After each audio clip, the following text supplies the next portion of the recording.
میرے چھوٹے چھوٹے بچے تھے، مجھے کوئی نوکری نہیں مل رہی تھی۔ جب میں مجبور ہو کر مرد بن کر ڈرائیور کی نوکری کرنے لگی، میرے مالک بہت اچھے تھے، روز مجھ سے راستے بھر باتیں کرتے جاتے۔ جب ایک دن انہوں نے باتوں باتوں میں بتایا کہ وہ ایک لڑکی سے محبت کرتے ہیں، میں نے ان سے کہا کہ رشتہ رہ جائے، اتنے جوان، خوبصورت اور امیر ہیں، کوئی بھی رشتہ دے دے گا۔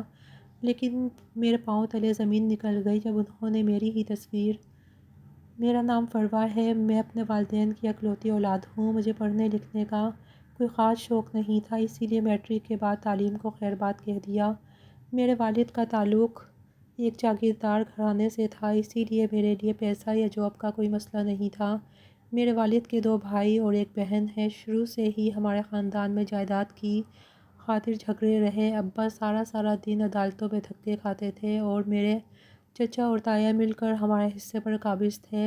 پھر انہی دنوں میرے تایا اچانک سے ہم پر مہربان ہو گئے۔ انہیں مجھ میں ایک ایسی لڑکی نظر آئی جو ان کے خاندان ان کی بہو بن سکے۔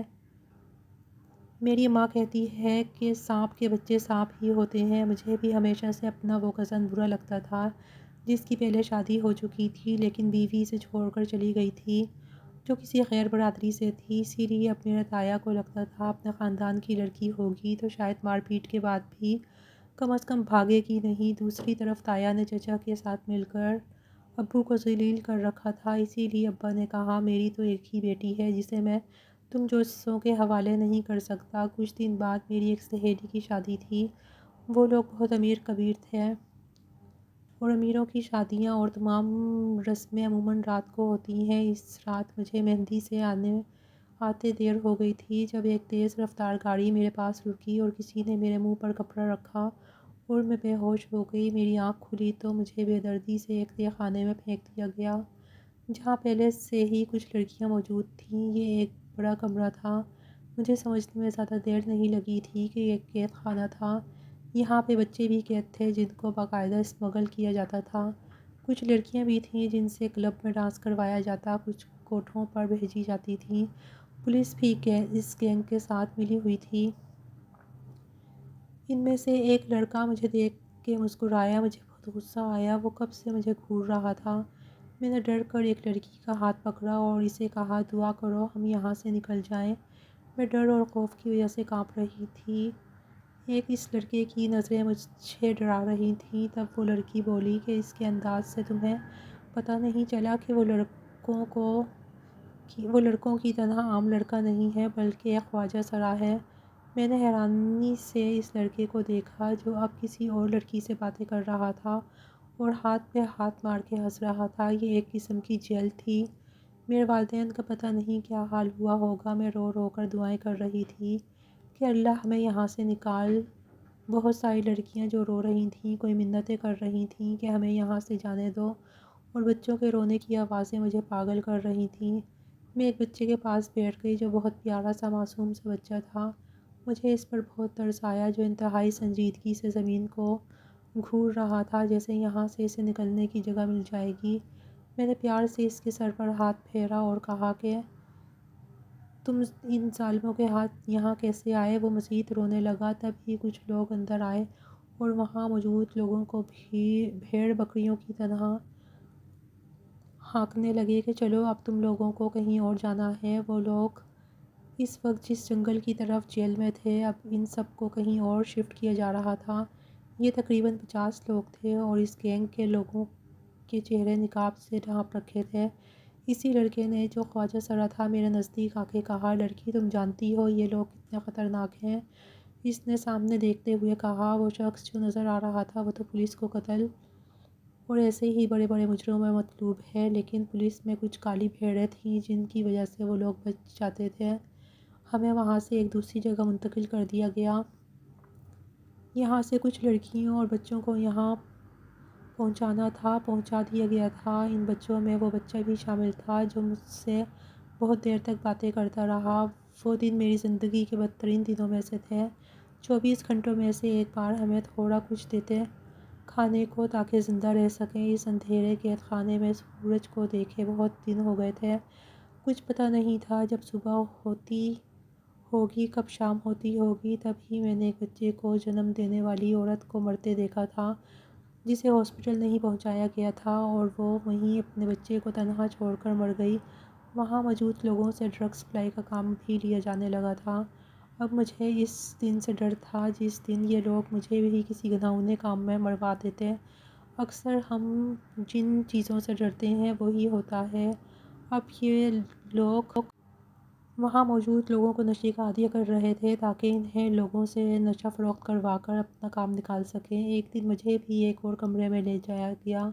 یہاں موجود ایک لڑکے نے ایک انجیکشن مجھے دیا۔ اب روز یہی ہوتا اور کب میں اس نشے کی عادی ہو گئی مجھے پتہ نہیں چلا۔ اب کسی کو مجھے کہنے کی ضرورت نہ پڑتی، میں خود بخود نشے کی طلب میں اس لڑکے کے پاس جانے لگی۔ وہ لڑکا اب مجھ سے ہلکی پھلکی باتیں بھی کرتا تھا، میرا نام، میں کون ہوں، کہاں سے آئی، اور بتاتے ہوئے روتی تھی کہ میں بد نصیب ہوں جس کے والدین جیتے جی مر گئے ہوں گے، پتہ نہیں لوگوں نے کیا کیا کچھ کیا ہوگا اور میری جدائی میں میرے ماں باپ اس دنیا میں جیتے جی مر گئے ہوں گے۔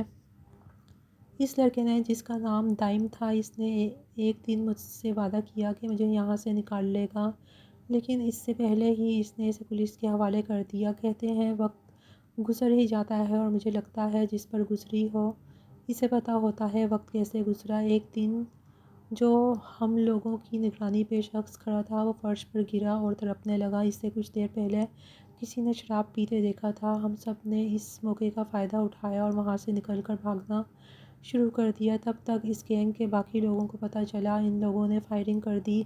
یقین کریں اس دن پتہ چلا آزادی کیا ہوتی ہے، جان کتنی پیاری ہوتی ہے۔ لوگ اندھا دھند بھاگ رہے تھے، کچھ لوگوں کو گولیاں لگ گئی تھیں، کچھ اس بھگدڑ میں زخمی ہو گئے تھے۔ میں اتنے زور سے زمین پر گری تھی کہ میرا بازو ٹوٹ گیا تھا، لیکن اس وقت اس تکلیف سے زیادہ یہی سوچ تھی کہ یہاں سے بھاگنا ہے، نکلنا ہے، نہیں تو ساری زندگی یہی زندگی ہوگی۔ ایک سنسان راستہ تھا، سڑک کے ساتھ ایک گھنا جنگل تھا۔ میں اس جنگل میں گھس گئی اور بڑی مشکل سے جان بچائی اور وہاں سے نکلی۔ رات کافی ہو چکی تھی جب پکی سڑک پر آتی جاتی گاڑیوں کو روکنے کی کوشش کی، لیکن رات کے اس وقت کوئی لفٹ دینے کو رکنے کا رسک نہیں لینا چاہتا تھا۔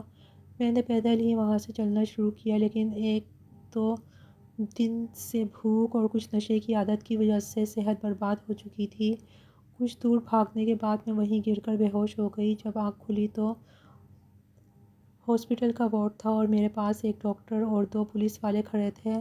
پولیس نے ہوش میں آتے ہی مجھ سے انویسٹیگیشن شروع کر دی۔ میں ڈرتی تھی کہ میں جس مصیبت سے نکلی ہوں پھر سے اس میں نہ پھنس جاؤں۔ وہ لوگ بہت خطرناک تھے۔ میں نے مکر جانا بہتر سمجھا، لیکن وہاں موجود ایک شخص نے کہا اس نے وہاں بھاگتے ہوئے مجھے دیکھا تھا۔ مجھ سے گھر کا ایڈریس لیا اور کچھ دیر میں میری بد نصیب ماں وہاں تھی۔ میں کتنی دیر اپنی جگہ سے ہل نہیں سکی۔ پتہ نہیں کب میری ماں نے چیخنا چلانا شروع کیا، تب پتہ چلا اس دن میری ماں 6 ماہ بعد کچھ بولی تھی۔ میرے اغوا کے بعد میرے والد کو لوگوں نے کہا تھا کہ تمہاری بیٹی بدچلن تھی، گھر سے بھاگ گئی۔ میرا باپ یہ برداشت نہیں کر سکا تھا اور پھر ایک دن موت سے لڑتے لڑتے تھک گئے اور وہ ہمیشہ کے لیے اس دنیا کو چھوڑ گئے۔ میری ماں بیٹی اور شوہر کے ظلم میں ذہنی طور پر بیمار ہو گئی تھی۔ لوگوں نے دیکھا اس نے بولنا چلنا چھوڑ دیا اور آج میری ماں میری حالت دیکھی تو کلیجہ پھٹ گیا۔ ہسپتال میں آتے جاتے لوگوں نے دیکھا میری ماں چیخ چیخ کر کہتی رہی اس کی تباہی ہو جس نے میرا گھر اجاڑ دیا۔ 2 دن ہسپتال میں رہنے کے بعد جب میں ماں کے ساتھ گھر آئی تو پتہ چلا معاشرہ گھر سے بھاگنا تو یاد رکھتا ہے لیکن کیوں بھاگی، کیسے نہیں لوٹی، کوئی نہیں دیکھتا۔ ہر شخص نے اپنی اینک لگا رکھی ہے اور سب اپنی ہی نظر اور سوچ کے مطابق دوسروں پر فتوے لگاتے ہیں۔ ہم بدقسمتی سے ایسے لوگ ہیں کہ ہمیں دوسروں کے دوزخ میں جانے کی فکر رہتی ہے اور یہ بھول جاتے ہیں، ایسے میں ہم اپنی جنت بھی گنوا رہے ہوتے ہیں۔ سارا خاندان گھر پر جمع تھا، جتنے منہ اتنی باتیں تھیں۔ کوئی کہتا وہ لڑکا کہاں ہے جس کی وجہ سے یہ گھر سے بھاگی تھی اور اس کا باپ اس کی وجہ سے اپنی جان سے گیا، اور کوئی کہتا وہ لڑکا بزدل ہے جو اسے اس وقت اکیلا چھوڑ گیا، اور کوئی کہہ رہا تھا اب گئی ہی چلی گئی تھی تو واپس کیوں آئی، ان لوگوں نے رکھا نہیں تمہیں۔ ہم وضاحت بھی ایک حد تک دیتے ہیں۔ جب کوئی سچ جھوٹ کی پرواہ کیے بغیر صرف الزام ہی لگا رہا ہو، کچھ سننے کو تیار نہ ہو، تو آپ یہی سوچتے ہیں کہ آپ کو اپنے کردار کے سرٹیفکیٹ دینے کی ضرورت نہیں۔ اس وقت میں بھی جانتی تھی کہ ایک رات گھر سے باہر رہنا تک ہمارے معاشرے میں عورت کے لیے سزا بن جاتا ہے۔ اس کا اپنا ہی خاندان اسے قبول نہیں کرتا۔ میں تو 6 ماہ بعد گھر آئی تھی۔ مجھ پہ فتوے لگ رہے تھے، الزام لگ رہے تھے۔ خاندان والوں نے ماں سے کہا اس ناپاک کو گھر ہی رکھنا ہے تو خاندان سے ہر رابطہ توڑنا ہوگا، اور ماں ہی تو واحد سہارا ہوتی ہے اولاد کی۔ جب سارا زمانہ دھتکار دے تو ماں ہی سینے سے لگاتی ہے۔ میری ماں نے مجھے سینے سے لگا لیا اور ہم ماں بیٹی نے شریفوں کا خاندان چھوڑ دیا اور یہاں شہر میں آ گئی۔ یہاں میری ماں کی ایک پرانی سہیلی رہتی تھی۔ رات کے 10 بجے کا وقت تھا جب ہم لوگ اس کے گھر پہنچے۔ ہمیں دیکھ کے وہ اس وقت اچانک دیکھ کے پتہ نہیں کیوں وہ گھبرا گئی۔ اس نے ہمیں کمرے میں بٹھایا، حال احوال کے بعد کھانا کھلایا۔ تب تک اس کے حیران ہونے کی وجہ ہمیں سمجھ آ گئی تھی۔ اس کا پاگل بیٹا وہاں آ گیا اور بار بار بچوں کی طرح ماں سے ضد کرنے لگا۔ میری ماں نے کہا تم چلی جاؤ، جو کہتا ہے اس کے مان لو، ہم لوگ انتظار کر لیتے ہیں۔ ماں کی سہیلی نے بتایا کہ یہ لڑکا اس کے شوہر کی پہلی بیوی سے ہے، اس کی اولاد نہیں تو اس نے اسے ہی اپنا بیٹا بنا کے پالا۔ اماں کی سہیلی نے بتایا کہ اس کا بیٹا ایک بہت قابل طالب علم تھا، اپنے کالج کا بیسٹ پلیئر تھا۔ ایک دفعہ میچ کے دوران کسی کھلاڑی نے اس کے سر پر کوئی چیز ماری، جس کے بعد وہ بے ہوش ہو گیا اور پورا مہینہ ہسپتال میں رہنے کے بعد ڈاکٹرز نے امید تھے اور وہی ہوا۔ اس کے دماغ پر چوٹ لگنے کی وجہ سے اس کی یادداشت کا ایک حصہ چلا گیا۔ اس کے لیے 25 سال کی عمر میں بھی اس کا بچپن ہی ہے۔ ماں کی سہیلی کا بیٹا جس کا نام رامیش تھا، بالکل چھوٹا سا بچہ لگتا تھا۔ ہم ماں بیٹی ان کے گھر رہنے لگے۔ رامیش سارا دن اپنے کمرے میں پڑا رہتا یا پھر اپنی ماں سے ضد کر کے اپنی بات منواتا۔ میں اب اس کے ساتھ باتیں کرتی تو پہلے کی طرح مجھے یہ نہ کہتا کہ میں اجنبی لوگوں سے بات نہیں کرتا۔ میری ماں نے منع کیا ہے۔ اب وہ میری بات بھی مانتا تھا اور اکثر اب اپنی ماں سے کہتا اسے فروا کے ہاتھ کا کھانا کھانا ہے۔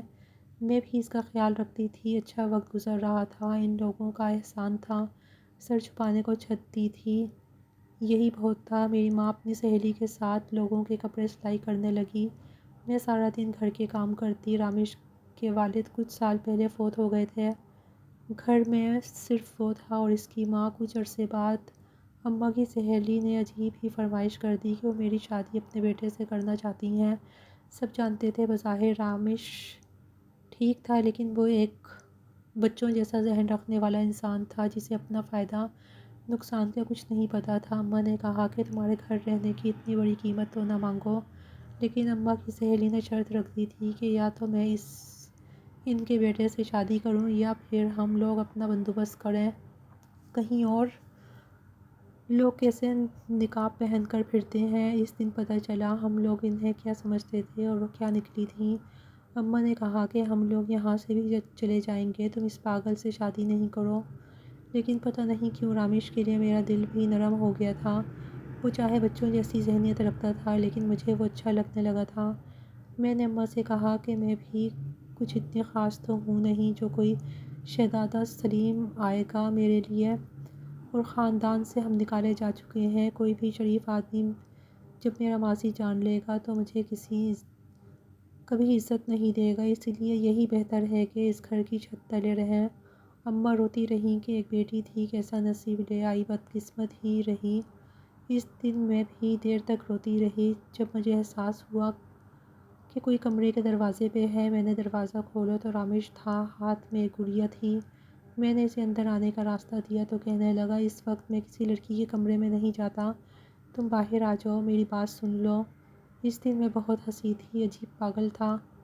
اس نے مجھے روئی سے بنی چھوٹی سی گڑیا دی جس کے سر پہ کالے دھاگے سے بہت سارے بال بنائے گئے تھے۔ کہنے لگا یہ تم ہو، دیکھو اس کے بال بھی تمہارے جیسے ہیں۔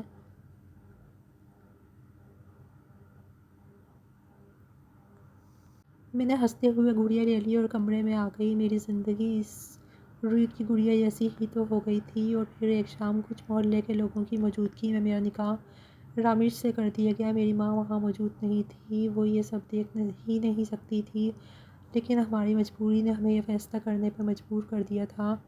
بظاہر رامیش خوش شکل لڑکا تھا، جب تک بولتا یا باتیں نہ کرتا کوئی کہہ نہیں سکتا تھا کہ اس نوجوان کا دماغ بچوں جیسا ہے۔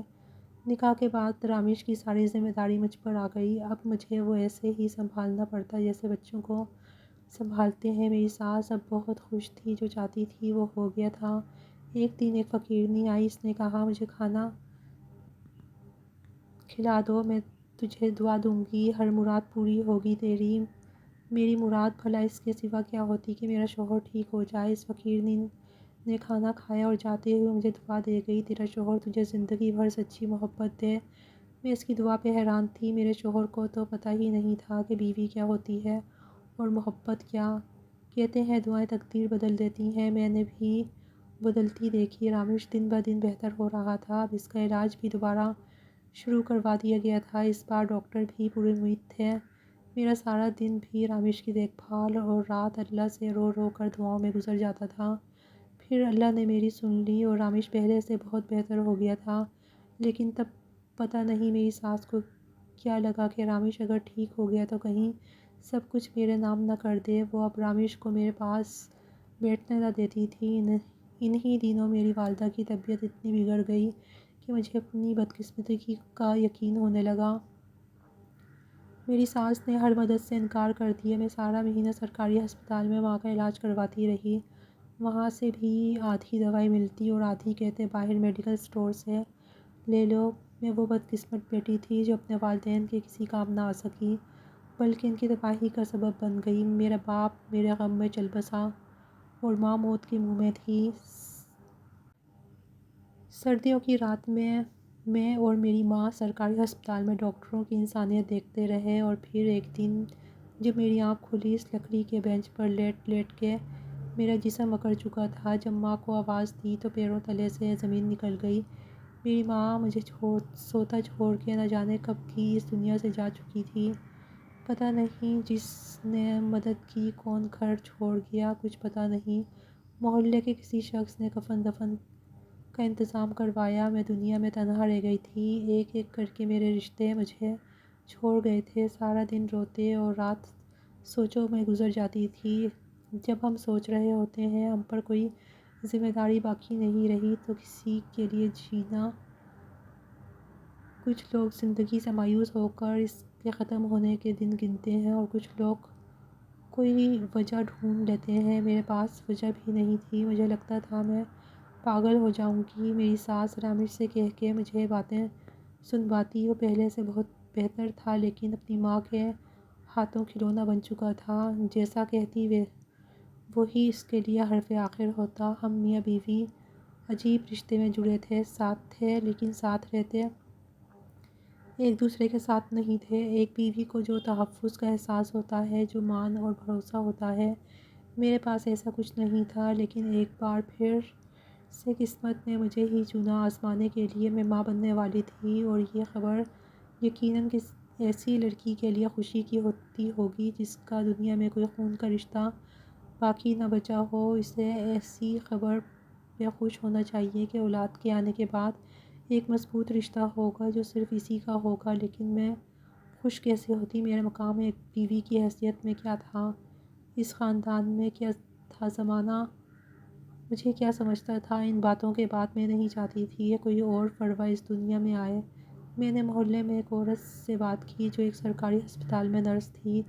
اس نے کہا وہ میری مدد کرے گی۔ میں ایسا کوئی رشتہ نہیں چاہتی تھی جو میری تنہا زندگی میں مجبور اور بے بسی کی زندگی گزارے۔ پھر رامیش کیسا باپ ہوتا جو اچھا شوہر ثابت نہیں ہو سکا تھا، جس کا ذہن اب تک صرف وہی کر رہا تھا جو اس کی ماں کہتی تھی۔ لیکن یہاں بھی قسمت نے میرا ساتھ نہ دیا۔ اس نرس نے کہا اس وقت اگر کچھ کیا تو تمہاری جان کو خطرہ ہے۔ مایوسی سے گھر لوٹ آئی۔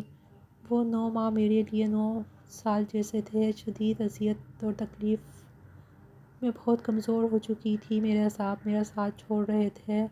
جب ایک رات میری زندگی میں 2 اور معصوم جڑ گئے تھے، میں نے جڑواں بچوں کو جنم دیا، ایک بیٹا اور دوسری بیٹی۔ بچوں کو دیکھ کر مجھے عجیب سی خوشی تھی۔ میں جو سوچتی تھی مجھے اولاد سے محبت نہیں ہوگی، مجھے ضرورت نہیں کسی رشتے کی۔ ایک لمحے میں سب کچھ بدلا تھا۔ ان معصوم فرشتوں کو دیکھتے ہی ممتا کے احساس نے مجھ سے سارے گلے چھین کر شرمندگی میں مبتلا کر دیا تھا کہ تم تو انہیں مارنے والی تھیں۔ میں روز اللہ سے معافی مانگتی اور اپنے بچوں کی زندگی کی دعائیں کرتی۔ رامیش اور میری ساس کا رویہ بھی اب کچھ بہتر تھا، مجھے نہ بھی پوچھتے، لیکن بچوں سے انہیں لگاؤ تھا اور میرے جیسی بدقسمت کے لیے یہی کافی تھا۔ بچوں کے چھوٹے چھوٹے کام کرتے وقت اچھا گزرنے لگا، اور وہ دن میری زندگی کا خوبصورت دن تھا جب میرے بچوں نے پہلی دفعہ مجھے ماں کہہ کر پکارا۔ یہ بات وہ لوگ سمجھیں گے جن کا کوئی نہیں ہوتا، لیکن پھر ایک ایسا رشتہ بن جاتا ہے جسے دنیا کی کوئی طاقت جدا نہیں کر سکتی۔ ایک دن میری ساس اور رامیش گاؤں کسی فوتگی پہ گئے ہوئے تھے۔ واپسی پہ تیز رفتار میں آتے ٹرک سے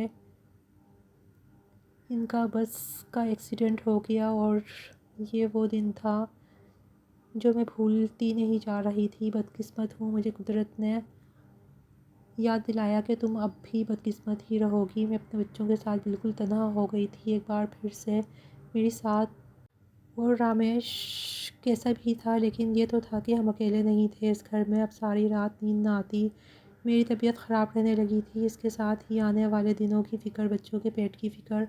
اب بچے دودھ کے لیے روتے رہتے، دودھ والے نے دودھ دینا بند کر دیا۔ زندگی فاقوں تک آ گئی۔ ماں خود تو بھوکی رہ سکتی تھی، لیکن اپنے بچوں کو بھوکا نہیں رکھ سکتی تھی۔ میں نے محلے میں گھروں میں پتہ کیا، اور کسی نہ کسی کا کوئی نہ کوئی کام ہوتا تو کر دیتی، جس سے جو ملتا اپنے بچوں کا پیٹ بھرنے لگی۔ لیکن یہاں بھی وہی مردوں کا معاشرہ جس میں عورت اگر اکیلی ہے تو مفت کا مال سمجھ لیا جاتا ہے۔ مجھے اب لوگوں کی نظریں اور نیتیں پریشان کرنے لگیں۔ ایک رات بہت سوچا تو یاد آیا گھر رامیش کے نام ہی تھا۔ اسی وقت اٹھی اور کاغذات ڈھونڈنے لگی۔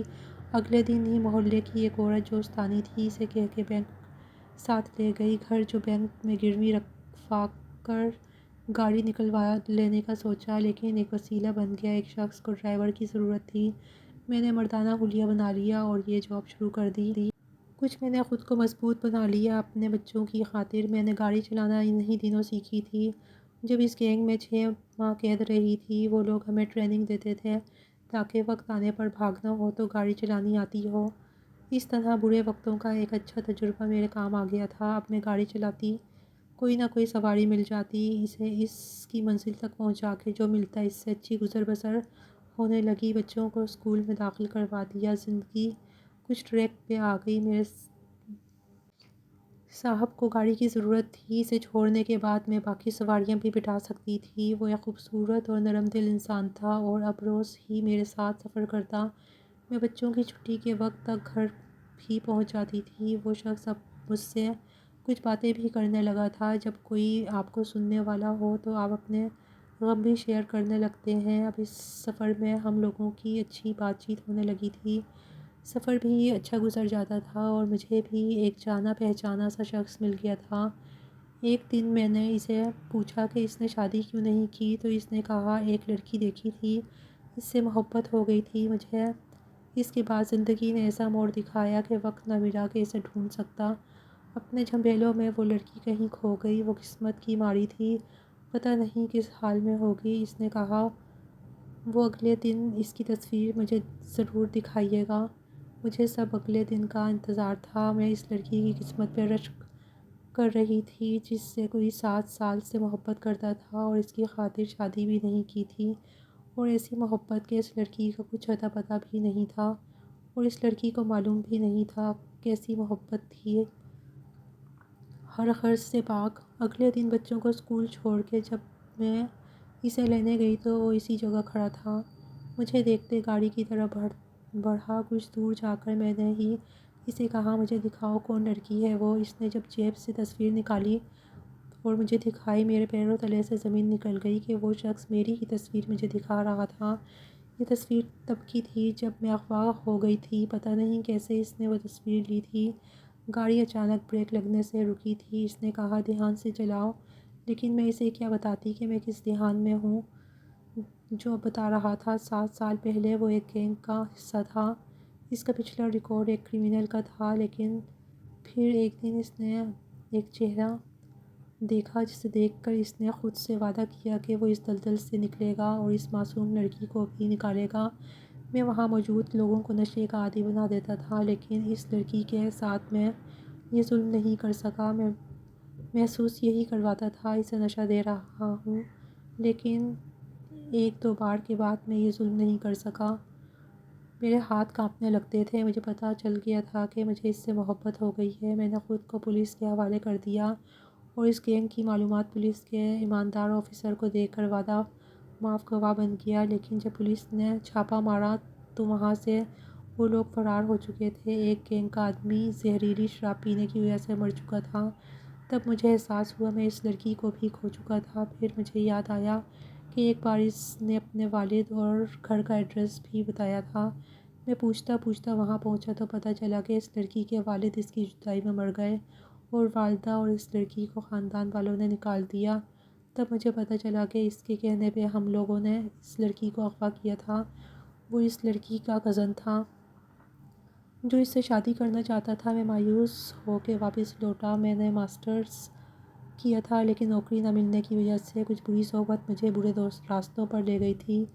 میں اب زندگی کو بہتر بنانا چاہتا تھا۔ پھر قسمت نے ساتھ دیا اور مجھے اسی بینک میں جاب مل گئی۔ 2 بہنیں تھیں، ان کی شادی کر دی۔ ماں تو بہت ہی پہلے عرصہ ہوا چھوڑ کر دوسری شادی کر چکی تھی۔ ہمارے باپ نے ساری عمر ہمیں ہماری ماں کے طعنے دیے تھے کہ تم لوگ اس ماں کی اولاد ہو جو اپنے ہی بچوں کو چھوڑ گئی کسی اور کے لیے۔ میں سب کچھ حیرانی سے سن رہی تھی۔ قسمت کس موڑ پہ لے آئی تھی؟ میں نے کہا، دائم مجھے نہیں پتہ تھا، میری تکلیفیں مجھے تم تک پہنچانے کے لیے ہی آتی رہیں۔ میں اس لیے بدقسمت رہی کہ تم سے قسمت ملوا دے۔ اس نے حیرانی سے میرے منہ سے اپنا نام سنا تو حیران رہ گیا اور بولا کہ تم فروا ہو۔ اسے یقین نہیں آ رہا تھا۔ میں نے اسے سب کچھ بتا دیا۔ اس دن میں اکیلی نہیں روئی تھی، میرے ساتھ رونے والا کوئی اور بھی تھا۔ ایک شخص میرے غموں میں غمگین تھا۔ میری قسمت بدل چکی تھی۔ دائم نے سب کچھ جاننے کے بعد بھی میرے سے نکاح کر لیا، میرے بچوں کو باپ بن کے پالا۔ میں نے گاڑی چلانا چھوڑ دی۔ دائم ہماری ہر ضرورت کا خیال رکھتا۔ اس کی بہنیں مجھ سے کبھی کبھار ملنے آتیں، میرا بہت خیال رکھتی تھیں۔ دائم سے شادی کے بعد میری زندگی بدل گئی۔ میرے بچے میرے سے زیادہ دائم کے قریب تھے۔ رات کو سارے دن کی روٹین اپنے ابا کو بتاتے ہیں۔ دائم بھی ان کی چھوٹی سی چھوٹی بات بھی ایسے سنتا جیسے دنیا کا اور کوئی ضروری کام نہیں۔ میری شکایتیں لگاتے۔ دائم جب ڈانٹتا تو کہتے، بابا ڈانٹنے کا تو نہیں کہا، ان بچوں نے ہماری زندگی خوشیوں سے بھر دی تھی۔ محبت نے میری زندگی کی تلخیوں کو بھلانے میں مدد دی تھی۔ میں شکر گزار ہوں اللہ کے بعد دائم کی ایسی محبت کون کرتا ہے کسی سے جیسی میرا شوہر مجھ سے کرتا ہے۔